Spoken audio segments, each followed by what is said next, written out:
Ada sesuatu yang memuaskan tentang menggunakan udara termampat sebagai sumber kuasa. Sama ada untuk menggerakkan basikal bersaiz penuh, pesawat kawalan radio, atau helikopter yang memusnahkan diri sendiri. Tetapi satu bidang yang saya belum terokai sepenuhnya ialah penggunaan turbin udara termampat. Video ini ditaja oleh OnShape. Maklumat lanjut tentang mereka akan saya kongsikan sebentar lagi. Sebelum membina beberapa turbin, kita perlukan satu kaedah untuk mengukur prestasi mereka. Jadi, saya akan membina satu dynamometer inersia. Untuk melakukan ini, saya telah membeli satu cakera keluli dari eBay dan menggerudi lubang di tengahnya yang membolehkan ia dipasang pada bolt bahu yang akan bertindak sebagai aci untuk ia berputar. Sebenarnya, lebih tepat lagi, saya telah melekatkan aci itu pada cakera supaya ia boleh diputar oleh turbin. Kemudian hanya beberapa lapisan cat untuk mengelakkan keluli lembut daripada berkarat sebelum membina tapak ujian yang akan digunakan untuk ia berputar. Ia hanya perlu diseimbangkan sebelum diputar sehingga beberapa ribu RPM. Ini boleh dilakukan dengan membuang sedikit berat dari bahagian yang lebih berat dengan menggerudi beberapa lubang kecil. Sebuah dyno inersia berfungsi dengan memasang peranti ujian, dalam kes ini turbin, kepada roda tenaga yang berat dan mempercepatkannya sehingga mencapai kelajuan. Dan dengan mengukur pecutan roda itu, kita sepatutnya dapat menentukan torque dan kuasa keluaran turbin tersebut. Tetapi terlebih dahulu, kita perlu mengukur RPM roda itu. Saya pada mulanya memilih untuk menggunakan sensor inframerah ini yang mengeluarkan isyarat tinggi atau rendah semasa garisan pada cakera itu melaluinya. Iaitu cara yang sama seperti tachometer komersial ini mengukur RPM. Masalah dengan sistem ini ialah ia mengira bilangan garisan yang melintasi sensor dalam tempoh masa tertentu. Sebagai contoh, berapa banyak garisan yang melintasi dalam satu saat? Dan semakin lama tempoh masa ini, semakin tepat bacaan tersebut. Sekarang, ini tidak menjadi masalah untuk mengukur RPM yang tetap, contohnya motor elektrik. Tetapi kerana kita ingin mengukur pecutan turbin, kita perlu dapat mengukur kelajuannya beberapa kali dalam satu saat dan sistem ini memang tidak cukup tepat.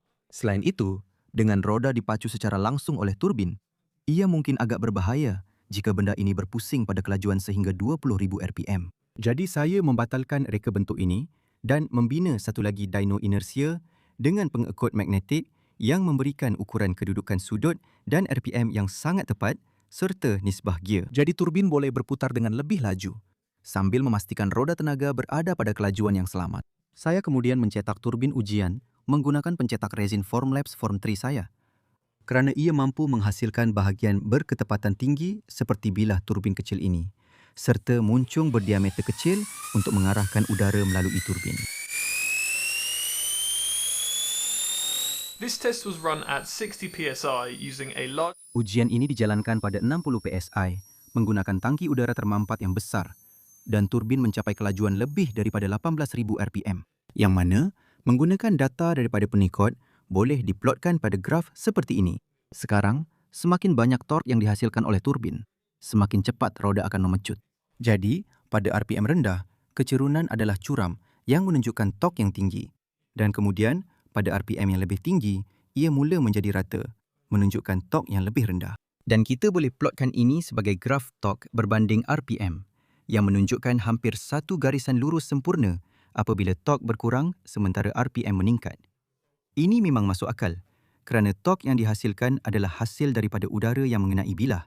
Jadi, apabila bilah berpusing lebih laju, perbezaan kelajuan antara udara dan bilah semakin berkurang.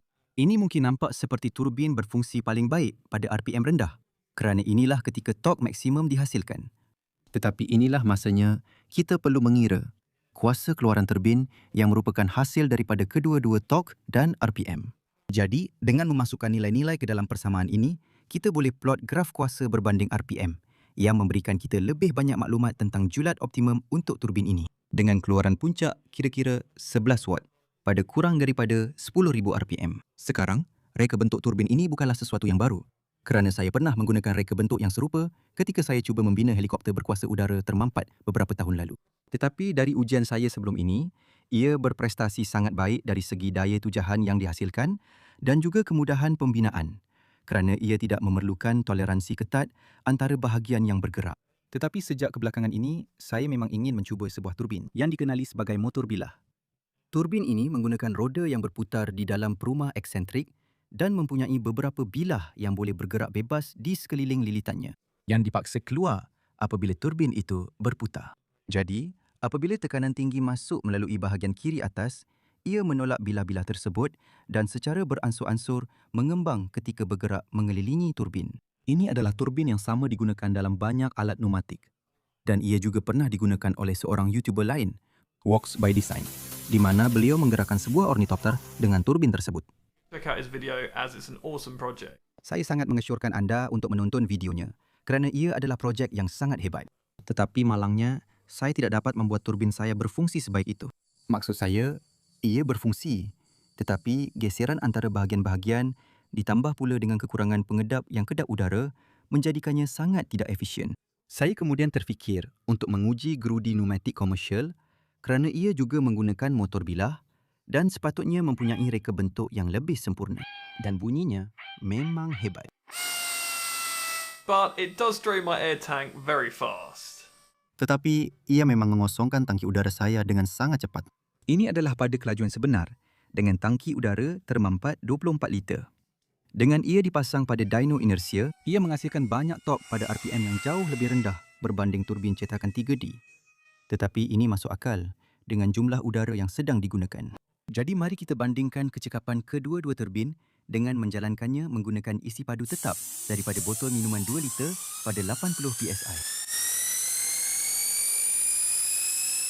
The 3D printed turbine runs for about 20 seconds. Turbin cetakan 3D berjalan selama kira-kira 20 saat dan menghasilkan kuasa puncak sebanyak 7 watt dengan kelajuan maksimum 8,300 RPM.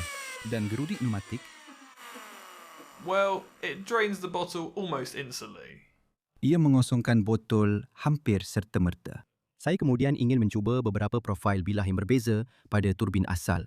Jadi saya mencetak beberapa untuk diuji. Ini adalah reka bentuk asal dengan bilah berbentuk C asas ini yang akan bertindak sebagai kawalan. Dan pada 60 PSI, ia mempunyai output kuasa maksimum sebanyak 11 watt. Saya kemudian mencetak reka bentuk ini, di mana bahagian tepi belakang bilah adalah sepusat. Dengan jejari bilah berikutnya, mencipta saluran berlebar tetap untuk udara mengalir yang berprestasi jauh lebih baik dengan kuasa maksimum 12 watt. Tetapi kelajuan maksimum yang jauh lebih tinggi, iaitu 19,400 RPM. Dan akhirnya, reka bentuk turbin ini yang serupa dengan sayap pesawat tetapi ia bukan profil aerofoil tertentu. Ia hanya diinspirasikan oleh bilah-bilah yang saya lihat semasa membuat kajian tentang turbin gas. Dan saya rasa ia berbaloi untuk diuji. The max power of just under 13 watts. Ini menghasilkan kuasa maksimum sedikit kurang daripada 13 watt. Tetapi yang menariknya, ia mempunyai RPM maksimum yang sama dengan turbin kedua. Saya juga menjalankan semula ujian-ujian ini. Tetapi kali ini, bukannya menggunakan tekanan tetap 60 PSI dari tangki udara besar saya. Saya menggunakan botol minuman 2 liter yang ditekan sehingga 80 PSI kerana ini akan menjadi konfigurasi penyimpanan udara yang akan digunakan kemudian dalam projek ini. Dan dengan ujian ini, turbin kedua menunjukkan prestasi yang terbaik. Jadi sama ada turbin kedua mencapai kuasa keluaran yang lebih tinggi sebelum tekanan dalam botol berkurang atau ia lebih sesuai dengan tekanan tinggi 80 PSI. Apapun, keputusannya sangat hampir. Jadi saya rasa ia tidak akan memberi perbezaan besar pada peringkat ini. Saya juga masukkan satu lagi reka bentuk yang terlintas di fikiran saya baru-baru ini. Yang mempunyai saluran-saluran ini untuk mengarahkan udara ke bawah ke tengah turbin dengan harapan ia dapat menangkap lebih banyak momentum daripada udara. Tetapi dengan output maksimum hanya sedikit melebihi 4 watt. Kami akan memilih untuk mengabaikan reka bentuk itu. Jadi, sehingga saya jumpa lagi reka bentuk turbin yang lebih cekap untuk diuji, mari kita gunakan data ini pada sesuatu yang akan menghasilkan lebih daripada sekadar bunyi nyaring bernada tinggi.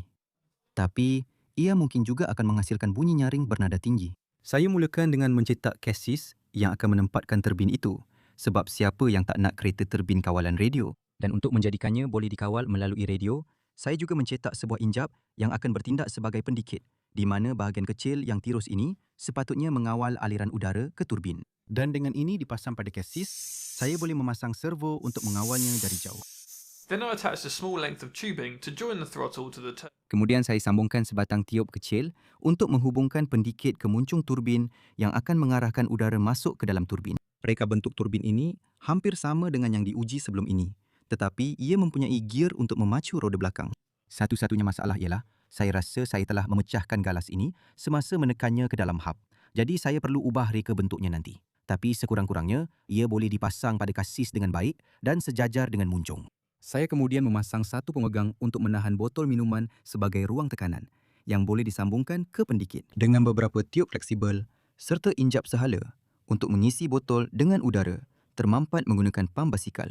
Jadi saya baru sahaja mencetak turbin baru. Kali ini ia dicetak menggunakan separuh resin dan separuh cetakan PLA FDM. Dengan cara ini, saya boleh memuatkan galas secara muat tekan dengan lebih mudah dan saya juga boleh menukar gear jika perlu pada masa akan datang. Dan apa yang boleh kita lakukan ialah menekan masuk hos kecil ini yang merupakan jenis penyambung yang sama seperti kapal terbang kuasa udara saya sebelum ini dan mengepam botol itu. The bottle up to 50 psi. Jadi, saya baru saja mengisi botol itu sehingga 50 psi. Saya boleh dengar ada sedikit kebocoran, tapi tidak terlalu teruk. Jika saya hanya pusingkan penutup ini, tarik keluar. Jadi sekarang, seluruh sistem sudah bertekanan dan saya sepatutnya boleh tingkatkan pendikit dan turbin sepatutnya berpusing.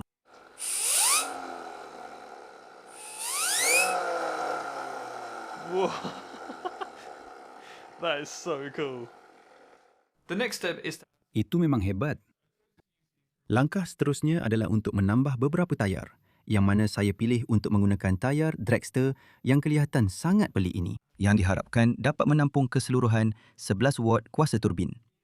Dengan tayar-tayar ini dipasang pada gandar belakang dan nisbah gear yang sepatutnya mencapai kuasa maksimum pada sekitar 15 batu sejam, bahagian belakang kereta kini sudah siap.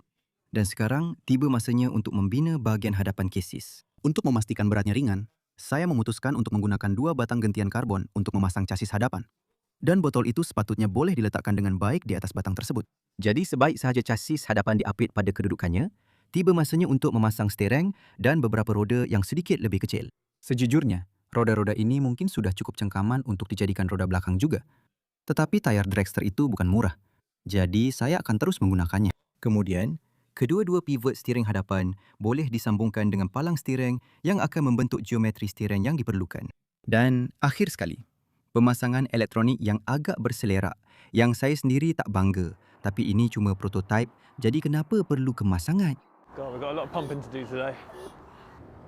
Ya Allah, banyak betul yang perlu dipam hari ini. Cabut hos itu. Dan tengok sama ada ia boleh bergerak.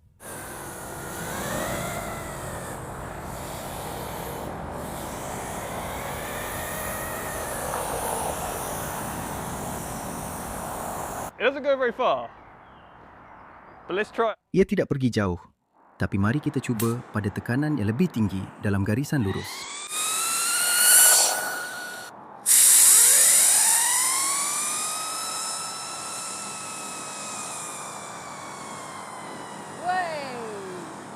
That's not coming back. What's the range of this? Itu takkan kembali. Walaupun jarak perjalanan kereta ini tidak begitu baik, turbin bukanlah sepenuhnya punca. Dengan hampir 34% daripada jumlah berat kereta berada di roda belakang, terdapat banyak jisim putaran yang perlu dipercepatkan. Bertindak hampir seperti dinamometer inersia itu sendiri. Walau bagaimanapun, turbin ini masih mempunyai jalan yang panjang sebelum ia mengatasi kecekapan enjin udara saya sebelum ini. Tetapi sekarang, saya sudah ada dinamometer inersia. Ia akan menjadi lebih mudah untuk membangunkan dan menguji reka bentuk baru. Seperti turbin berbilang peringkat, dengan berbilang rotor dan stator seperti yang digunakan oleh turbin gas industri bersaiz penuh. Atau, jika ada antara anda yang menonton mempunyai idea turbin untuk dicuba, mungkin boleh cuba masuk ke Onshape untuk menukar idea anda menjadi model 3 dimensi. Onshape ialah sistem CAD 3 dimensi profesional yang dibina sepenuhnya berasaskan awan dan berfungsi dalam pelayar web yang membezakannya daripada sistem CAD tradisional kerana ia tidak pernah tergantung. Dan setiap tindakan yang anda lakukan akan direkodkan. Jadi anda sentiasa boleh kembali kepada versi sebelumnya sekiranya reka bentuk itu tidak berfungsi dengan baik. Selain itu, keupayaan untuk bekerjasama dalam reka bentuk adalah bahagian yang sangat penting dalam mencipta sesuatu projek. Dan Onshape membolehkan anda berkongsi reka bentuk secara masa nyata dengan orang lain. Atau, sesuatu projek boleh dipecahkan kepada kaedah percabangan dan penggabungan yang diinspirasikan oleh GitHub. Jadi, Jika seseorang mempunyai idea untuk membuat perubahan, mereka boleh mencipta cabang mereka sendiri dan bekerja pada idea mereka tanpa mengganggu reka bentuk utama. Anda mungkin pernah melihat saya menggunakan pencetak resin Formlabs saya dalam banyak video saya. Dan Formlabs baru sahaja mengumumkan pencetak Form 4 baharu mereka yang sebenarnya direka sepenuhnya dalam Onshape. Jadi, jika anda seorang jurutera, pereka produk atau hanya ingin mengubah idea anda menjadi sebuah komponen, Onshape kini menawarkan sehingga 6 bulan versi profesional mereka secara percuma. Jadi saya sangat mengesyorkan anda untuk pergi lihat Onshape di onshape.pro/Tom Stanton. Pautan akan berada di dalam deskripsi video. Terima kasih banyak kerana menonton. Satu perkara terakhir. Saya akan berada di Open Source tahun ini di San Francisco antara 14 hingga 16 Jun. Tahun lepas merupakan acara yang sangat menakjubkan dan tahun ini akan menjadi lebih baik lagi. Dengan begitu ramai pencipta YouTube dan begitu banyak pameran, serta semua orang membawa ciptaan hebat mereka dan hanya berseronok bersama. Jadi, jika anda masih belum mendapatkan tiket anda, saya sangat mengesyorkan anda membelinya. Dan saya harap dapat jumpa anda di San Francisco tidak lama lagi. Terima kasih banyak kerana menonton. Selamat tinggal.